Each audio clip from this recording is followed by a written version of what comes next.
Hey guys, it's Mr. Goliath looking at Pixlr. So I did make some changes, most notably here, video tutorial. I want you to watch this one. I cleaned it up. I made it myself to reflect the adjustments Pixlr made. I also want you to watch this help saving and organizing video. And it's going to help you immensely. We are not moving on to challenge 3 today. We are staying at challenge 2. For those of you who finished challenge 2, I want you to try watching the advanced challenge here.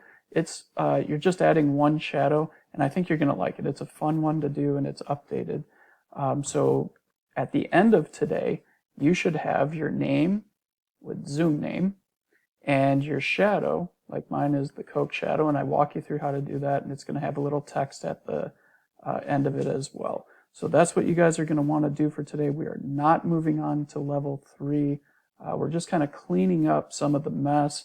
One other thing, hopefully by the time you get to this document, there's going to be another tutorial added on that's going to say additional tips, and I'm going to look to see what changes needed to be made on that one too to help you out. So by the end of class today, I want everybody, when you click your home, to have your name and your Coke can, and hopefully you add 1 or 2 more objects. All right, guys, I hope this goes much smoother today. Have a great day.